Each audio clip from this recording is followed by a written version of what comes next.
পুষ্টি এবং স্বাদ দুইই পাওয়া যায় একসাথে মিষ্টি কুমড়াতে। আসসালামু আলাইকুম। আজকে আমি আপনাদের সাথে শেয়ার করব মিষ্টি কুমড়া দিয়ে রান্না করা একটি তরকারি রেসিপি। আমাদের দেশে সহ দেশের বাইরেও কিন্তু মিষ্টি কুমড়ার জনপ্রিয়তা রয়েছে অনেক।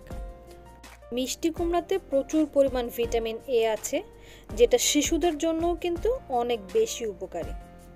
তাহলে চলুন আজকে এই সাধারণ রেসিপিটি কিভাবে তৈরি করলাম সেটা আপনাদের সাথে শেয়ার করি। আমি এখানে প্রথমে কিছু মিষ্টি কুমড়া নিয়েছি, যেগুলোকে খুব সুন্দর করে পরিষ্কার করে টুকরা করে নিয়েছি।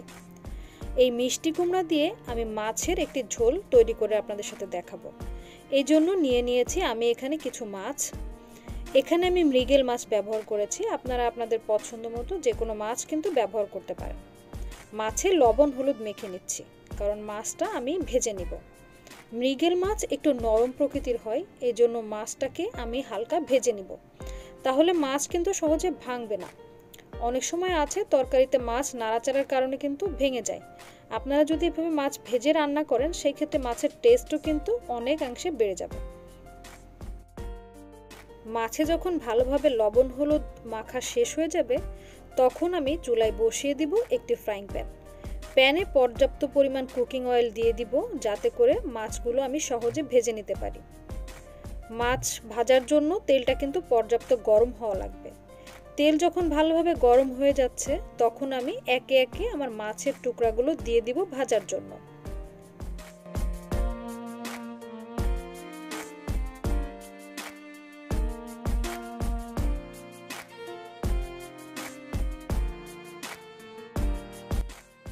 মাছগুলোকে নেড়েচেড়ে উল্টে পাল্টে দিতে হবে, যাতে করে উভয় পাশেই বেশ ভালোভাবে ভাজা হয়। এজন্য আমি মাছগুলো উল্টে দিচ্ছি, একটু সাবধানে উল্টে দিতে হবে, যাতে করে মাছের টুকরাগুলো ভেঙে না যায়। দেখতে পাচ্ছেন এখানে মাছগুলো কিন্তু বেশ একটু লালচে রং ধারণ করেছে। আমি আমার পছন্দ মতো ভেজে মাছগুলোকে তুলে নিব।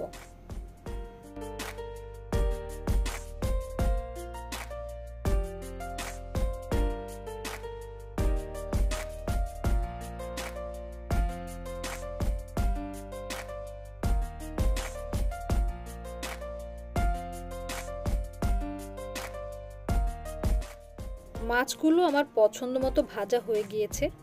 একে একে আমি আমার সব মাছগুলোকে তুলে নিব। মাছগুলো যখন তুলে নেওয়া হয়ে যাবে, তখন আমি এই তরকারিটি রান্নার জন্য একটি মশলা রেডি করে নিব।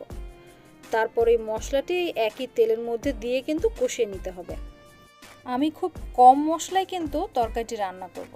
দেখতে পাচ্ছেন মাত্র একটি পেঁয়াজ, একটু রসুন আর কিছু কাঁচামরিচের ব্যবহার করব। মশলাটি পেস্ট করে নেওয়া হয়ে গিয়েছে। এখন ওই একই তেলের মধ্যে আমি মশলার পেস্টটি দিয়ে দিয়েছি। এখানে কিন্তু মশলা বেশি দেইনি, কারণ হচ্ছে মিষ্টি কুমড়ার গ্রেভি কিন্তু নর্মালি অনেক বেশি ঘন হয়, এই জন্য মশলার পরিমাণ কিছুটা কম দিয়েছি। মশলাটা কষিয়ে নিব, এজন্য এর মধ্যে দিয়ে দিচ্ছি একটু লবণ এবং হলুদ। লবণ হলুদ দিয়ে মশলাটা খুব সুন্দরভাবে কষিয়ে নিব। মশলা কষাতে আমি কিন্তু অতিরিক্ত কোনো পানি ব্যবহার করছি না। আমি মশলা যখন ব্লেন্ড করেছি, তখন কিন্তু পানি দিয়ে ব্লেন্ড করেছিলাম, এজন্য আমি আলাদা করে কোনো পানি দেইনি মশলা কষাতে। আপনারা যদি মশলাটা পানি দিয়ে ব্লেন্ড না করেন বা বেটে না নেন, সেই ক্ষেত্রে কিন্তু মশলা কষানোর সময় কিছুটা পানি দিয়ে নেবেন। এখন আমি এই কষানো মশলার মধ্যে আমাদের ভেজে তুলে রাখা মাছগুলো দিয়ে দিচ্ছি। মাছগুলো এই মশলার সাথে ভালোভাবে কষিয়ে নিব, এজন্য ওর মধ্যে দিয়ে দিলাম একটু পানি।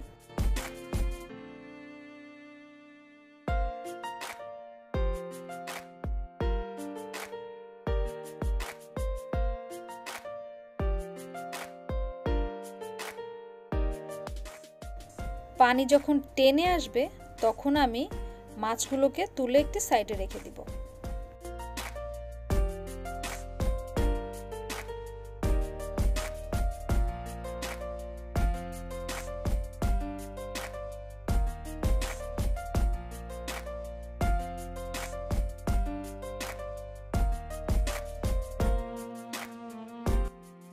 একে একে সব মাছগুলোকে আমি তুলে নিয়েছি।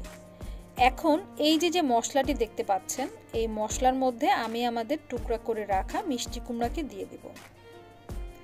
মিষ্টি কুমড়াগুলো দিয়ে বেশ ভালোভাবে মশলার সাথে কষিয়ে নিতে হবে।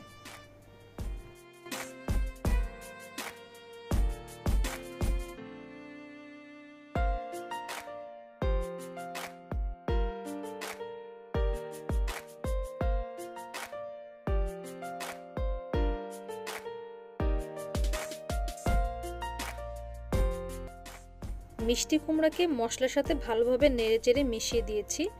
এখন আমি এর মধ্যে দিয়ে দিব লবণ। এই পর্যায়ে লবণ দেওয়ার কারণ হচ্ছে যাতে করে সবজির মধ্যে ভালোভাবে লবণটা ঢুকতে পারে। সেই সাথে দিয়ে দিয়েছি পর্যাপ্ত পরিমাণ হলুদ। এখন আবার এই লবণ হলুদগুলো সবজির সাথে ভালোভাবে নেড়েচেড়ে মিশিয়ে নিচ্ছি।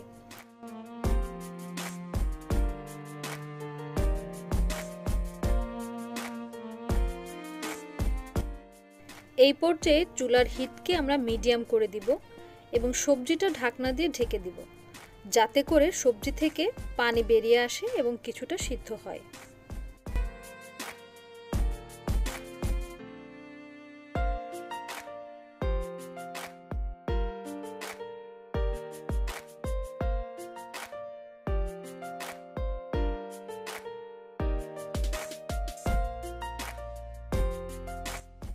এভাবে নেড়েচেড়ে সবজিগুলোকে আবার ঢাকনা দিয়ে ঢেকে দিব, যাতে করে আমার মিষ্টি কুমড়াগুলো 80% সিদ্ধ হয়ে যেতে পারে। মশলাটা যখন মিষ্টি কুমড়ার সাথে খুব ভালোভাবে কষানো হয়ে যাবে, তখন কিন্তু আমি এটাতে পানি দিব, যাতে করে মিষ্টি কুমড়াগুলো 100% সিদ্ধ হয়ে যেতে পারে।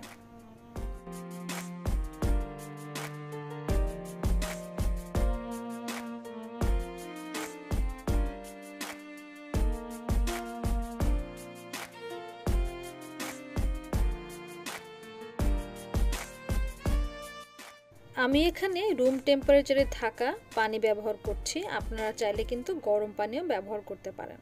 আমি অল্প পরিমাণ পানি দিয়েছি এবং সবজিগুলোকে ভালোভাবে নেড়ে দিচ্ছি। আমার কুমড়াগুলো কিন্তু একদম গলে মিশে যায়নি, দেখতে পাচ্ছেন।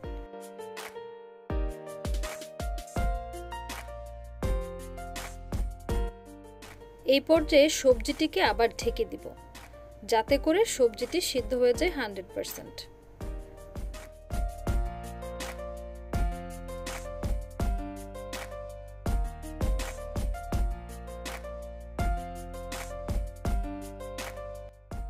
চুলার ফ্লেম কিন্তু আমি মিডিয়ামেই রেখেছি। 5 মিনিট এভাবে জাল করার পর আমি ঢাকনাটি তুলে নিচ্ছি। আমার কুমড়া কিন্তু 100% কুক হয়ে গিয়েছে, দেখতে পাচ্ছেন। এরকমভাবে সবজি রান্না করলে কিন্তু ভালোই লাগে। এখন আমি এর মধ্যে দিয়ে দিচ্ছি আমাদের কষিয়ে রাখা মাছগুলো দিয়ে সবজির সাথে ভালোভাবে মিশিয়ে নিব, যাতে করে মাছের সম্পূর্ণ ফ্লেভার আমার এই সবজির মধ্যে যেতে পারে। আর এখানে আমি কিছু পানি দিয়ে দিয়েছি, এই পানিটাই কিন্তু আমার তরকারিতে ঝোলের কাজ করবে। আমি যতটুকু পরিমাণ ঝোল রাখতে চাচ্ছি সেই অনুযায়ী জাল করে এরপর কিন্তু তরকারিটি নামিয়ে নিলেই হয়ে যাবে।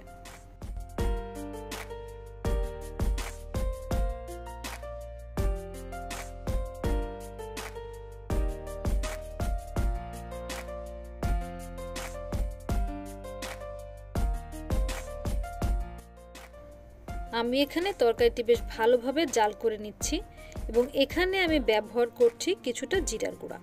আমি এখানে 2 রকম জিরার গুঁড়া ব্যবহার করেছি, 1/2 চামচ করে কাঁচা জিরার গুঁড়া এবং 1/2 চামচ করে ভাজা জিরার গুঁড়া। আপনারা যদি কাঁচা জিরার গুঁড়া এবং ভাজা জিরার গুঁড়া মিষ্টি কুমড়াতে ব্যবহার করেন, আমি আপনাদেরকে গ্যারেন্টি দিতে পারি আপনাদের তরকারির স্বাদ কিন্তু 100% এনহ্যান্স হবে। আপনাদেরকে কিছু কথা বলে রাখি, মিষ্টি কুমড়া রান্না করলে ঝোল কিন্তু একটু পরিমাণে বেশি রাখবেন, কারণ এটা ঠান্ডা হয়ে গেলে ঝোলের পরিমাণ কিন্তু কমে যায়। তাহলে চলেন খেয়েই দেখি কেমন হলো আজকে রান্না করা আমার এই তরকারিটি।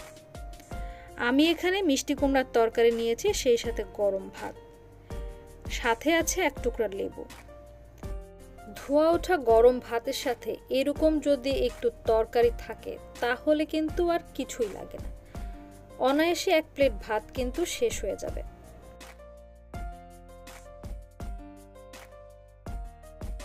মিষ্টি কুমড়াতে রয়েছে প্রচুর পরিমাণ ভিটামিন এ, সি, পটাশিয়াম ছাড়াও আরও অনেক উপকারী পুষ্টিগুণ, যেগুলো আমাদের রোগ প্রতিরোধ করতে সাহায্য করে, পাশাপাশি আমাদের ত্বকের সুরক্ষা দেয়।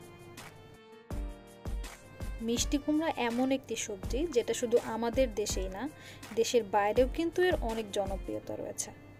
আজকে আমার এই রেসিপিটি আপনাদের কাছে কেমন লেগেছে তা কিন্তু জানাতে ভুলবেন না। আজ তাহলে এই পর্যন্ত, দেখা হবে নতুন কোনো ভিডিও নিয়ে খুবই দ্রুত। ততক্ষণ পর্যন্ত সবাই ভালো থাকবেন, সুস্থ থাকবেন এবং আমার জন্য দোয়া রাখবেন।